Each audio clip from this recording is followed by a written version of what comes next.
আসসালামু আলাইকুম viewers, unlock English with Suman YouTube চ্যানেলটিতে আপনাদের সকলকে স্বাগতম।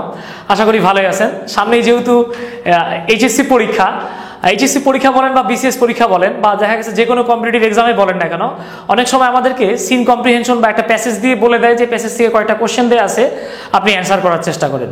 তো আমাদের আজকের আলোচনার বিষয়টি হচ্ছে যে how to answer a question. একটা কোশ্চেনের উত্তর আপনি কিভাবে লিখবেন, এই নিয়েই আমাদের আজকের আলোচনা।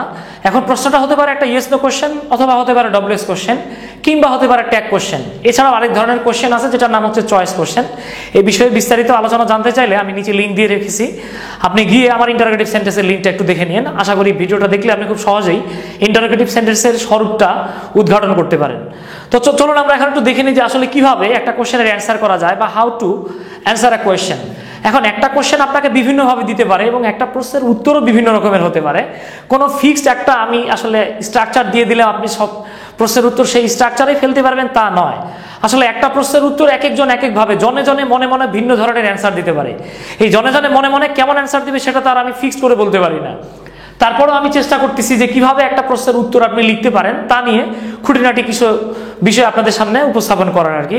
তো আমি আগেই বলে নেই, এখানে আমি শুধু আপনাকে প্রাথমিকভাবে দেখিয়ে দিব যে আপনি কোশ্চেনের অ্যান্সার করতে গেলে কিভাবে আসলে অ্যান্সারটা করবেন, এবং এটার যে বিস্তারিত ব্যাখ্যা আমি আমার সেকেন্ড পার্টে দিব। সেটা ফেস ভিডিও দেওয়া সম্ভব না, কারণ ওখানে আমাকে মিনিমাম 4 থেকে 5টা প্যাসেজ আপনাকে পড়ে শোনাতে হবে বা দেখাতে হবে। এই জন্য আমি প্রাথমিক পর্যায়ে জাস্ট আপনি আলোচনা করবো যে কিভাবে একটা কোশ্চেন আপনি ধরবেন এবং কিভাবে এটা সলভ করবেন, বা একটা কোশ্চেনের উত্তর লিখতে গেলে আপনাকে কোন বিষয়গুলো ফলো করতে হবে। তো আমি আগেই বলে নেই, তো এই বিষয় নিয়ে আমি যে ভিডিওটা দিয়ে রেখেছি, অনেকে আমার এই বিষয়গুলো নিয়ে দ্বিমত পোষণ করবেন। অনেক পণ্ডিত আছেন আমার এগুলো ভুলে ধরতে পারেন। তো আমি আগেই বলে নিচ্ছি, একটা কোশ্চেনের অ্যান্সার একাধিক হতে পারে। হ্যাঁ, ভুল ধরতে চাইলে আপনি স্বর্গেরও ভুল ধরতে পারবেন, যে এটা আসলে এরকম না, এরকম হওয়া উচিত ছিল। তো আমি তো ভাই স্বর্গের না মর্তের মানুষ, আমার ভুল অনেক বেশি আছে। তো ভুলগুলোকে ক্ষমা সুন্দর দৃষ্টিতে দেখবেন। তো চলুন এখন আমরা একটু দেখে নিই যে আসলে how to answer a question. এখানে প্রথমেই বলে নেই, যদি কোনো কোশ্চেনে ইউ লেখা থাকে, সেটা হতে পারে অক্সিলারি ভার্ব দিয়ে শুরু হতে পারে, আবার এটা ডব্লিউএস ওয়ার্ড দিয়েও শুরু হতে পারে। এখন আপনার প্রশ্নে যদি কখনো ইউ উল্লেখ থাকে, তো আপনি যখনই ইউ পাবেন আপনি অ্যান্সারে আর ইউ লিখতে পারবেন না, আপনাকে লিখতে হবে আই অথবা উই। ধরেন আপনাকে বললো যে what do you think about freedom fighters, মুক্তিযোদ্ধা সম্পর্কে তোমার ধারণা কি। এখন আপনি যদি বলেন ইউর থট, তাহলে হবে না, এখানে আপনাকে বলতে হবে আই থিঙ্ক অথবা উই থিঙ্ক। অর্থাৎ প্রশ্নে সবসময় ইউ দেওয়া থাকলে আপনাকে অবশ্যই আই ধরতে হবে, যদি আপনি পার্সোনালি থিঙ্কিং হয় এটা, অর্থাৎ আপনি ব্যক্তিগতভাবে কোনো মতামত দিতে যাচ্ছেন, সেক্ষেত্রে আই। আর যদি এখানে ইউ বলতে কোশ্চেন যে সেটার বা যে কোশ্চেন মেকার সার্বিকভাবে সকলকে বোঝায়, সেক্ষেত্রে আমরা উই বলবো আর কি। এরপর সবচেয়ে ইম্পর্টেন্ট যে বিষয়টা, সেটা হচ্ছে প্রশ্নটা যেই টেন্সে করা হবে উত্তরটা আপনাকে সেই টেন্সেই দিতে হবে। ধরে নেন আপনি আমারে বললেন যে সুমন ভাই কই যাইতেছেন বা কই যাচ্ছেন। এখন আমি যদি বলি যে ভাই নিউ মার্কেটে গেছিলাম, তাহলে হবে না, আমাকে বলতে হবে বাসায় যাচ্ছি অথবা নিউ মার্কেটে যাচ্ছি। অর্থাৎ কোশ্চেন যেই টেন্সে থাকবে উত্তরটা সেই টেন্সেই দিতে হবে।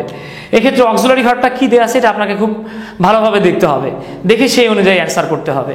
এই বিষয়ে আমি এখানে যা লিখছি এগুলোতে লেখা আছে, মুছে আমি আরো কিছু বিষয় এখানে উল্লেখ করব। আপাতত মনে রাখবেন যে প্রশ্নটা যেই টেন্সে করা হবে উত্তরটা আপনাকে ঠিক সেই টেন্সেই অ্যান্সার করতে হবে। এরপরে যে বিষয়টা আসতেছে, প্রশ্ন যদি অ্যাক্টিভ ভয়েসে থাকে উত্তরটা আপনি অ্যাক্টিভ ভয়েসে লিখবেন। মাইন্ড ইট, প্রশ্ন যদি অ্যাক্টিভ ভয়েসে থাকে উত্তরটা অ্যাক্টিভ ভয়েসে হবে। প্রশ্ন যদি প্যাসিভ ভয়েসে থাকে উত্তরটাও প্যাসিভ ভয়েসে লিখতে হবে। যদি না লেখেন তাহলে চশমা পাবেন, চশমা তো বুঝে নেই, দুটো শূন্য এরপরে কেটে ছেটে চশমা বানায় দেওয়া হবে আর কি।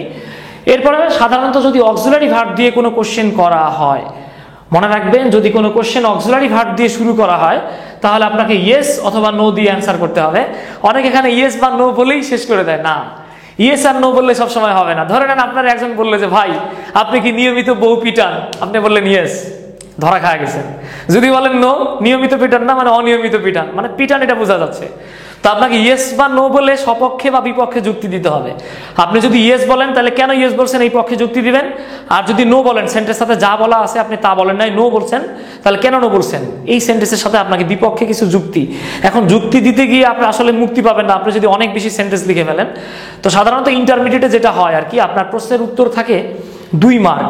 এক্ষেত্রে চেষ্টা করবেন একটু বড় সেন্টেন্স লেখার, উত্তরটা একটু বড় করে লিখবেন আর কি, 3-4 লাইন না। কমপ্লেক্স সেন্টেন্সে বা কম্পাউন্ড সেন্টেন্সে উত্তর দেওয়ার চেষ্টা করবেন, সিম্পল সেন্টেন্স এড়িয়ে যাওয়ার চেষ্টা করবেন। তারপরেও সিম্পল সেন্টেন্স অনেক বড় হতে পারে, আমি সিম্পল সেন্টেন্সে দেখবেন পুরো বোর্ড ভরে ফেলতে পারবো একটা সিম্পল সেন্টেন্স দিয়ে।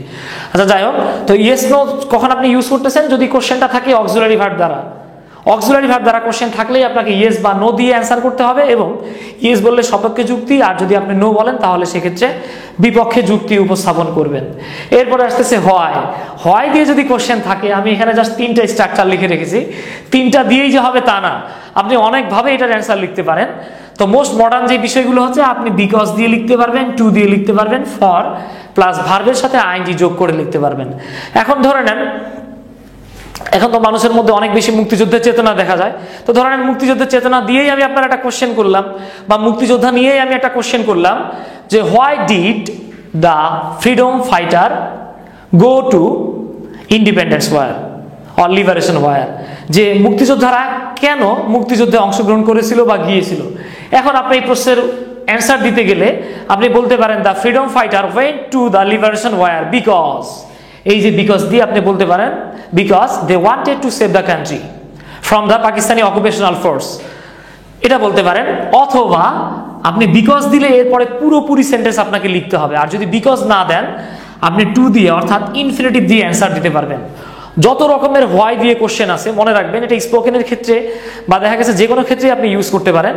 যে কোনো হোয়াইয়ের যে প্রশ্নের উত্তরটা সবচেয়ে সহজভাবে দেওয়ার টেকনিক হচ্ছে টু দিয়ে আপনি ভার্বের base form plus dot dot dot বা এক্সটেনশন লিখতে পারবেন। যেমন আগের প্রশ্ন ছিল why did the freedom fighter go to the liberation war, আপনি এখানে বলতে পারেন the freedom fighter went to the liberation war to save the country.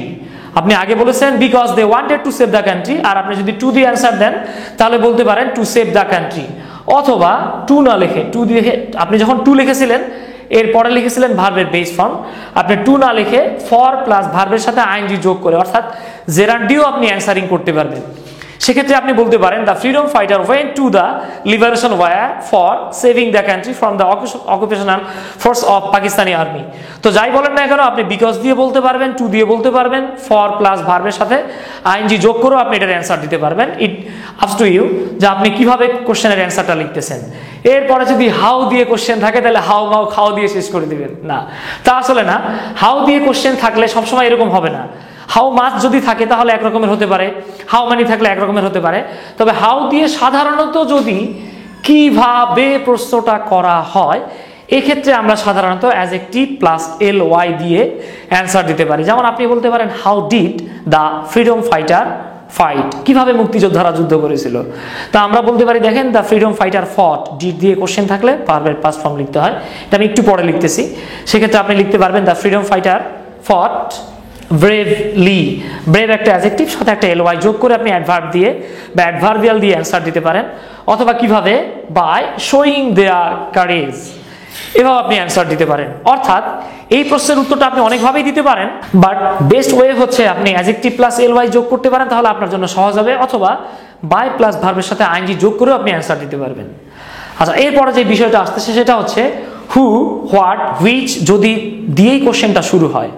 যেমন হু ইজ ইউর ফাদার একটা কোশ্চেন আসলো, অথবা হোয়াট ইজ ইউর কোয়ালিফিকেশন, অথবা থাকলো হুইচ উইল হেল্প ইউ, অথবা which is your qualification, which is your necessity. অর্থাৎ who, what, which plus auxiliary verb plus main verb plus extension. অনেক সময় auxiliary verb নাও থাকতে পারে, যেমন হু উইল হেল্প ইউ এটা থাকতে পারে, আবার থাকতে পারে হু হেল্পড ইউ। আপনি যদি বলেন হু উইল হেল্প ইউ তাহলে হু এর পরে উইল হচ্ছে অক্সিলারি ভার্ব, হেল্প হচ্ছে মূল ভার্ব। আবার আপনি বলতে পারেন হু হেল্প ইউ, অর্থাৎ এই যে কোশ্চেন ওয়ার্ডটা থাকলো এরপরে মেইন ভার্ব প্লাস এক্সটেনশন, এভাবে কোশ্চেন থাকতে পারে। এবং এটা দ্বারা যদি সাবজেক্ট জানতে চাওয়া হয়, যেমন যদি কোশ্চেন থাকে হু হেল্প ইউ, কে তোমাকে সাহায্য করেছিল, এখন ধরেন উত্তর হচ্ছে কি আপনার দাদা আপনাকে সাহায্য করেছিল, আপনি কি বলবেন মাই গ্র্যান্ডফাদার, অথবা আপনার নানা আপনাকে সাহায্য করেছিল, আপনি বলবেন মাই গ্র্যান্ডফাদার হেল্পড মি। তো এভাবেই বা my grandfather will help me, এভাবেই যদি সাবজেক্ট জানতে চাওয়া হয়, সেটা জানতে চাওয়া হলে হু, হোয়াট বা হুইচ দ্বারা যদি কোশ্চেন থাকে সেক্ষেত্রে আপনি ডাইরেক্ট সাবজেক্টটা লিখবেন। যেমন who is your best friend, আপনি লিখতে পারেন যে মিস্টার ফারুক অথবা mister Leon is my best friend. আবার যদি এরকম থাকে what is wanted by you, তাহলে আপনি সেই বিষয়টা বলে দিলেন, আসলে আপনি কি চান সেই টপিকটা বলে দিলেন। তো এভাবে আপনি খুব সহজেই মোটামুটি বা ফাটাফাটি যেভাবে বলেন না কেন কোশ্চেনগুলোর অ্যান্সার করতে পারবেন। এখন আরো কয়েকটা বিষয় যেটা আমার এই স্ক্রিনে আসে না, আমি একটু বুঝি আপনাদের জন্য লিখতেছি। তো ভিউয়ার্স দেখেন, যদি কোনো কোশ্চেন ডু দ্বারা শুরু হয়, যদি কোনো কোশ্চেন ডু দ্বারা শুরু হয় তাহলে সাধারণত এরপর সাবজেক্ট প্লাস ভার্বের বেস ফর্ম প্লাস এক্সটেনশন দেওয়া থাকবে। এক্ষেত্রে আপনি অ্যান্সারে যেটা লিখবেন সেটা হচ্ছে সাবজেক্ট ভার্বের বেস ফর্ম প্লাস এক্সটেনশন। এরপর আরো কিছু যদি লিখতে চান তাহলে লিখতে পারেন। যেমন আমি আপনাদের জন্য একটা উদাহরণ এখানে দিয়ে রেখেছি, দেখেন, why do you make YouTube videos. ধরেন আপনি আমারই বলেন যে ভাই আপনি ইউটিউব ভিডিও কেন তৈরি করেন, তো আমার অ্যান্সার হচ্ছে, তার আগে একটু বলি, দেখেন ডু আছে, সাবজেক্ট আছে, এখানে ইউ থাকার কারণে আমি কি লিখলাম, আই, আর ডু থাকার কারণে দেখেন subject plus V1 plus extension. আমার অ্যান্সার হলো যে আই মেক ইউটিউব ভিডিওস, আমি ইউটিউব ভিডিও তৈরি করি। কেন তৈরি করি? To help the students of remote areas in Bangladesh. বাংলাদেশের প্রত্যন্ত অঞ্চলের মানুষগুলোকে, স্টুডেন্টগুলোকে যাতে বিশেষ করে সহায়তা করা যায় এই জন্য তৈরি করি। আচ্ছা, এরপরে কোশ্চেন নাম্বার 2 দেখেন, যদি কোনো কোশ্চেনে ডাস প্লাস সাবজেক্ট প্লাস ভার্বের বেস ফর্ম প্লাস এক্সটেনশন থাকে, এক্ষেত্রে আমরা যেই কাজটা করব, সাবজেক্ট লিখবো, এরপরে ভার্বের বেস ফর্ম, এরপরে নিয়ম অনুযায়ী এস, ইএস বা আইএস যোগ করব প্লাস এক্সটেনশন, অর্থাৎ যা থাকবে তা লিখবো। যেমন ধরে নেন আপনাকে 2 নম্বর কোশ্চেনে লেখা আছে, where does Amerigo live. Where does Amerigo live, Amerigo কোথায় বাস করে। তো দেখেন এখানে ডাজ প্লাস সাবজেক্ট দেওয়া আছে, তো আমরা এখানে লিখলাম আমেরিগো সাবজেক্ট, ভার্বের সাথে এখানে এস যোগ হয়ে গেছে। তাহলে উত্তরটা কি আসলো, Amerigo leaves on the street, Amerigo রাস্তায় বসবাস করে। এরপরে দেখেন কোনো কোশ্চেনে যদি did plus subject plus V1 plus extension থাকে, সেক্ষেত্রে আপনি সাবজেক্ট প্লাস ডিড উঠিয়ে দিয়ে ভার্বের পাস্ট ফর্ম প্লাস এক্সটেনশন লিখবেন। যেমন where did she seek peace, সে কোথায় শান্তি খুঁজেছিল।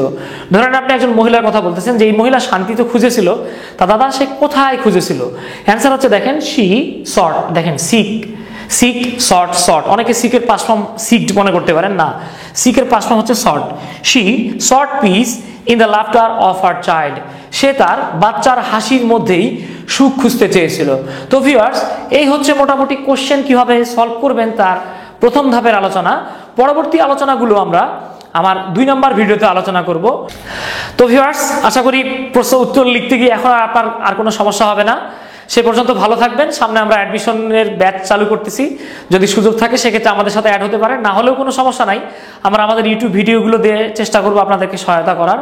আসলে অ্যাকচুয়াল আর ভার্চুয়াল ক্লাস যদিও সেম না, তারপরেও যারা আসতে পারতেছেন না বা দূর থেকে দেখতেছেন বা অন্য কোথাও কোচিং করতেছেন, এরপরও সাবসিডারি হেল্প হিসাবে আপনারা আমাদের ভিডিওগুলো দেখতে পারবেন। ভালো থাকবেন, লাইক কমেন্ট শেয়ার এবং সাবস্ক্রাইব করে পাশেই থাকবেন। টাটা।